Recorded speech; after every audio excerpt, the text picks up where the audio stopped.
मुंबईतील सामान्य नागरिकांना कोट्यवधींचा गंडा घालून फरार झालेल्या बिल्डर वडील आणि मुलाच्या जोडीला अखेर पोलिसांनी अटक केली.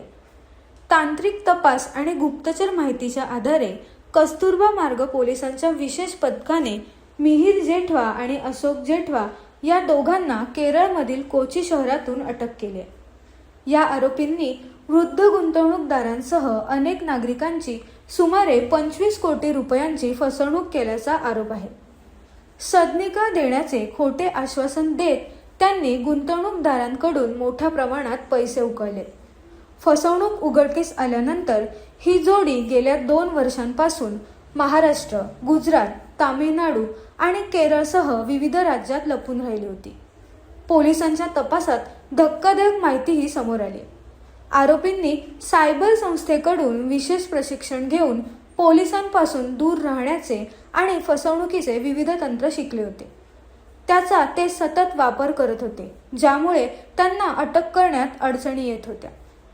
मुंबईतील विविध पोलीस ठाण्यांमध्ये या दोघांविरोधात अनेक गुन्हे नोंद असून न्यायालयाने आधीच अटक वॉरंट जाहीर केलं होतं. वरिष्ठ अधिकाऱ्यांच्या मार्गदर्शनाखाली कस्तुरबा मार्ग पोलिसांनी विशेष मोहीम राबवून ही कारवाई केली. अटक केलेल्या दोन्ही आरोपींना मुंबईत आणण्यात आले असून पुढील तपास सुरू आहे. स्टेशनला नवीन चंद्र बरकडा यांनी एक गुन्हा दाखल केला होता की त्रिवेणी डेव्हलपर्स या बिल्डरचे, या फर्मचे बिल्डर अशोक जेठवा आणि मिहिर जेठवा यांनी त्यांची 1,17,00,000 रुपयाची फसवणूक केली म्हणून त्यांना ते एक फ्लॅट देतो असं आश्वासन दिलं होतं आणि त्यांना 2% तोपर्यंत दरमहा पैसे देतो म्हणून आश्वासन दिलं होतं आणि त्यानंतर ते फरार झाले होते. तर त्या गुन्ह्याचा आम्ही तपास करत होतो. या गुन्ह्यासोबतच या 2 आरोपींवरती, हे बाप बेटे आहेत, यांच्यावरती कस्तुरबा पोलीस स्टेशनला 6 गुन्हे, MHB पोलीस स्टेशनला 1 गुन्हा आणि बोरिवली पोलीस स्टेशनला 4 गुन्हे, असे टोटल 11 गुन्हे यांच्यावरती ऑलरेडी दाखल होते.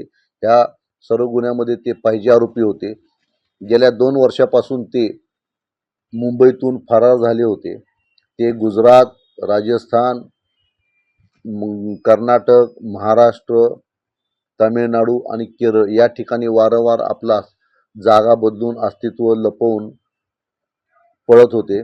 ते आपलं अस्तित्व लपवण्यासाठी खोटी नावं धारण करणे, खोट्या आधार कार्डच्या साहाय्याने प्रवास करणे किंवा लॉजमध्ये राहणे, या पद्धतीने त्यांचं काम चालू होतं आणि ते अतिशय कमी लोकांच्या कॉन्टॅक्ट करायचे. ते सुद्धा ते जिथं जातील तिथलं वायफाय वापरून कम्युनिकेशन करायचे आणि एकदा वापरलेलं वायफाय किंवा इंटरनेट ते दुसऱ्यांदा वापरत नव्हते.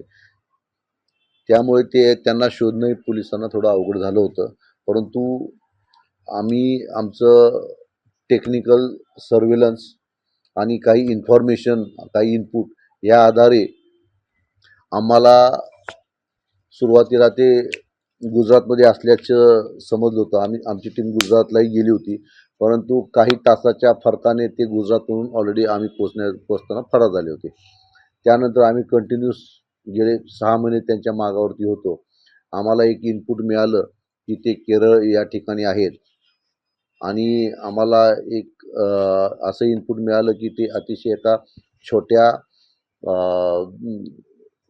फायनान्स कंपनीचं ATM वापरतात आणि त्यावरून त्या ATMवरती आम्ही सर्व्हेलन्स ठेवला. त्यांची मोडस ऑपरेटी अशी होती की ज्या ठिकाणी ते एकदा पैसे काढले तर त्या ATMला ते जायचे नाहीत. ते राहत्या ठिकाणापासून 30-30 किलोमीटर अंतरावर जाऊन ते अमाऊंट कधी आठवड्यातून एखाद दुसऱ्या वेळेस काढायचे. तर आम्ही हे सगळा सर्व्हेलन्स आणि आमचे इनपुट्स याच्या सहाय्याने आम्ही त्यांना ते केरळमध्ये असल्याचं आमच्या लक्षात आलं. तिरुवनंतपुरम या ठिकाणी त्यांच्या काही ॲक्टिव्हिटीज आम्हाला जाणवल्या. मग आमची टीम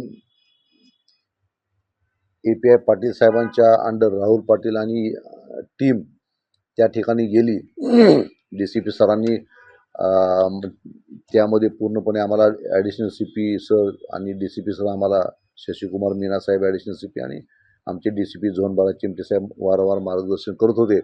त्याप्रमाणे आमची टीम तिरुवनंतपुरम या ठिकाणी जाऊन त्यांच्यावरती 8 दिवस कंटिन्यू सर्व्हेलन्स ठेवून त्यांना एका लॉजमधून आम्ही त्यांना ट्रेस करून त्यांना अटक केली.